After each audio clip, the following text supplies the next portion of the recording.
दोस्तों ये मैंने अपने घर के फ्रिज के लिए बनाया है, तो मैंने इसमें ज़्यादा फिनिशिंग नहीं दी। इस पर जो पेंट हो रहा है मैंने वो भी नहीं छुटाया। तो आप ये मत समझना कि स्टील का काम तो भाई आपने ऐसा करा है, फिनिशिंग नहीं दी।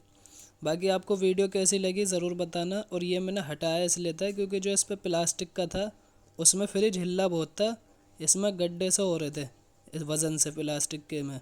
तो अब स्टील का रख के मजबूती आ गया, भी हिल भी नहीं रहा फ्रिज। तो वीडियो को लाइक ज़रूर करना, चैनल को सब्सक्राइब ज़रूर करना। मिलता हूँ अगली वीडियो में। अल्लाह हाफिज़।